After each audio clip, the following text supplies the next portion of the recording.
this is something that I think generally people don't think about, stuff like this. And my next question for you is, it seems that more and more in today's society and just societies in the world today, people are more depressed, more anxious, more suicidal than ever before. Is that a symptom of something unusual going on in our society? Is it just people that are more comfortable talking about it now?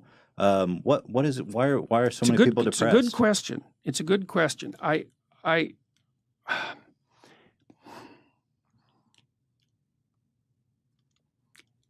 I think at least part of it is the complexity of our society. It isn't certain how the future is going to lay itself out, and it isn't certain that what you knew in the past is going to be sufficient for you to move forward into the future.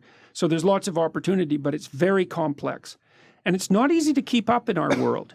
You know, like if you look around the world, you might think, well, the happiest people are those where the standard of living is the highest. That's actually not the case. Right. And you think, okay, but why wouldn't that be the case? It's like, what do you want? Malaria and death at 40? Obviously not.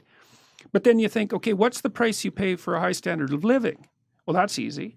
You virtually always sacrifice the present for the future. You're always working. I mean, you guys, you're fairly influential and you've got this good thing going, but like it could crash at a moment's notice. You better keep your eye on it. And every day you're thinking, okay, this has to be done and this has to be done and this has to be done. And it pays off. I mean, you have a nice studio and I would presume a reasonably comfortable life, but it's not like you're not running on a treadmill to keep that going. And so that's security and it's health, but it isn't necessarily happiness, and it's certainly not necessarily freedom from anxiety. Sure. And I would say most people in the modern world, weirdly enough, have far too much to do. You know, 2 career families and a couple of kids. It's like, man, you're done. That's 60 hours a week of flat out work. Yep. So, and that can be too much. And then I also think, because our society is philosophically unstable, and that's sort of reflected in this polarization, is that people are doubtful about whether their lives have any meaning, for example. You know, well, why bother? What's the use of it? Who cares? It's like, what difference is it going to make in a million years, you know? And life is hard, and if you just have a nihilistic viewpoint, then it's easy to be swamped by doubts and existential angst and all of that. And like, I think that's a mistake, because I think that your life can be very meaningful. It's proportionate to the responsibility that you take on. And you can learn that by watching when you're engaged in the world, you know, and what works to sort of protect you from feelings of isolation and doom. You know, and a lot of the lectures I have on YouTube are about exactly that.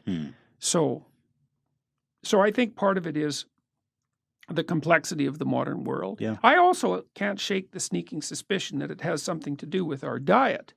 Really? Well, you know, I saw this. We know that obesity is like skyrocketed. Yeah. Okay. So, and probably the reason for that, it's not exactly certain.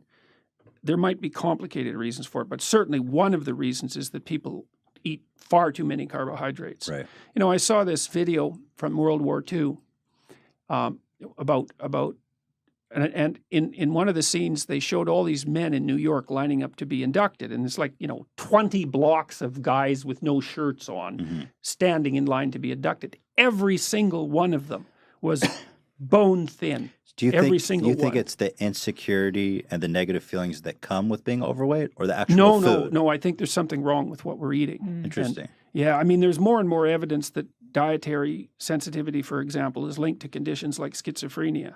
Really? And so, yes. Watch out for that bread, y'all. Well, and also, your gut bacteria, turns out, which you have a lot of, you have about 100 times more bacterial cells in your body than human cells, which is really quite a freaky thing to think about. Luckily, they're quite tiny, because otherwise you'd be like a giant amoeba, you know. But the gut biome produces a lot of neurochemicals. And so it does play an integral role in the regulation of your mood, which is also a very strange thing. I've been following that, just how bacteria is starting to play more in human health, like probiotics and stuff like this can regulate your mood. That's so freaky. Yeah, it is. That's for sure. Yeah. Well, and you know, one possibility is that Well, let's say you eat a lot of carbohydrates and sugar. Okay, so what happens is that you grow bacteria in your gut that Right. really like carbohydrates and sugar. Right. Well, so then you think, well, I'm always having cravings for carbohydrates and sugar. It's like you're having the cravings, you think. Well, maybe not. Maybe what's happened is that, through a Darwinian process, you've encouraged the growth of bacteria that really like sugar and carbohydrates. And you think that same bacteria is messing with people's mood? Maybe.